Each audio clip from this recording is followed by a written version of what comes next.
Selamat pagi anak-anak. Bagaimana kabarnya pada pagi hari ini? Alhamdulillah, luar biasa. Allahu Akbar, yes. Nah, siapa pagi hari ini yang tidak masuk?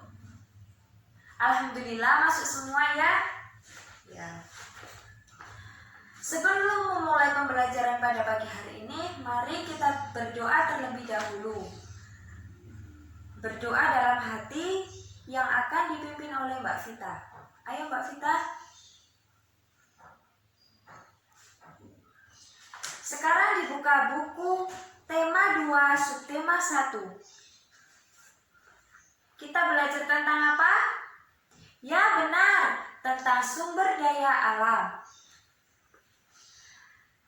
Negara Indonesia merupakan negara yang sangat kaya akan sumber daya alam.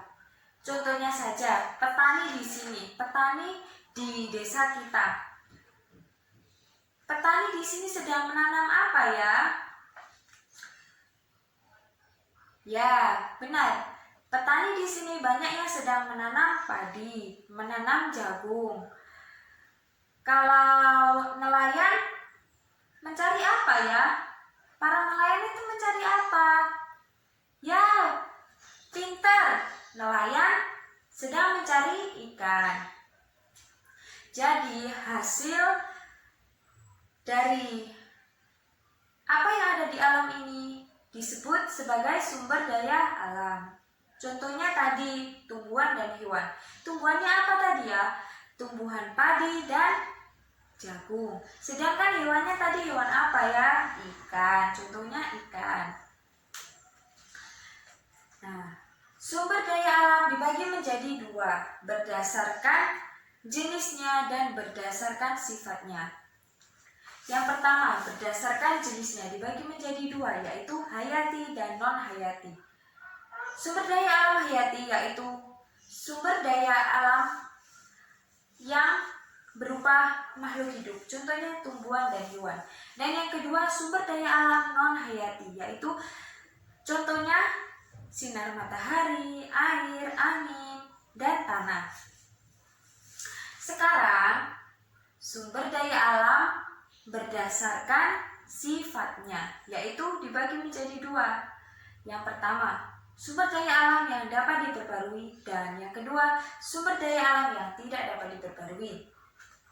Apa sih sumber daya alam yang dapat diperbarui? Sumber daya alam yang dapat diperbarui yaitu sumber daya alam yang bisa ditemukan dan dihasilkan lebih banyak lagi. Contohnya seperti tumbuhan dan hewan. Kalau sumber daya alam yang tidak dapat diperbarui yaitu sumber daya alam yang tidak dapat ditemukan.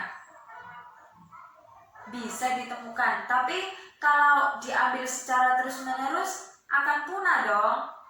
Nah, itu termasuk sumber daya alam yang tidak dapat diperbarui. Contohnya hasil tambang, emas, perak, dan apa ayo? Siapa yang tahu? Ya, pintar, dan minyak bumi. Jadi, sumber daya alam yang tidak dapat diperbarui harus kita manfaatkan dengan baik. Begitu juga sumber daya alam yang dapat diperbarui loh. Kita tidak boleh seenaknya memakai dan menghambur-hamburkan sumber daya alam yang kita miliki. Jadi kita harus bisa menjaga dan memanfaatkannya. Nah, berbicara tentang memanfaatkan sumber daya alam, kita juga bisa memanfaatkan sumber daya alam yang dapat diperbarui dan tidak dapat diperbarui. Banyak loh manfaatnya. Ayo, siapa yang tahu contoh dari pemanfaatan sumber daya alam yang dapat diperbarui? Nah, contohnya seperti tumbuhan. Tumbuhan bisa dijadikan sebagai obat-obatan, bisa dijadikan sebagai bahan makanan, dan bisa dijadikan sebagai sayur-sayuran. Ya, itu ya sama saja, itu namanya bahan makanan. Terus kalau hewan itu kan termasuk sumber daya alam yang dapat diperbarui ya. Bagaimana cara pemanfaatannya?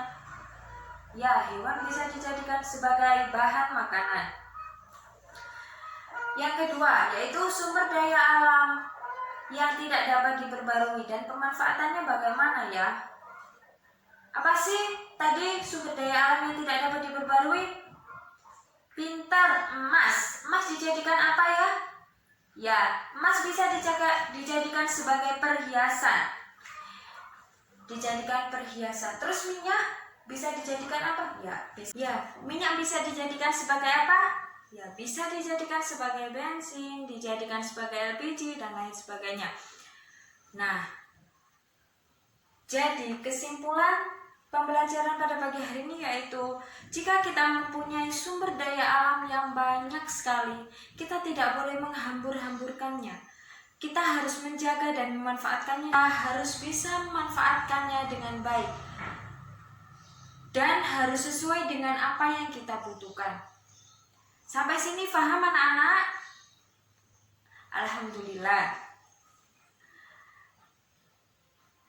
Jika ada yang kurang jelas bisa ditanyakan. Ayo, siapa yang mau bertanya? Angkat tangan ya. Yang mau bertanya angkat tangan. Nah, sebelum Ibu menutup pembelajaran pada pagi hari ini, nanti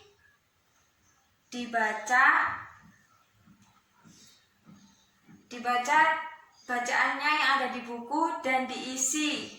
Yang ada soal di bawahnya itu ya diisi. Baik, jika tidak ada yang ditanyakan, saya kira cukup pembelajaran pada pagi hari ini. Marilah kita tutup dengan doa yang akan dipimpin oleh Mbak Iva. Ayo Mbak Iva dipimpin doa. Sekian pembelajaran pada pagi hari ini. Sampai jumpa dan tetap semangat ya anak-anak. Assalamualaikum warahmatullahi wabarakatuh.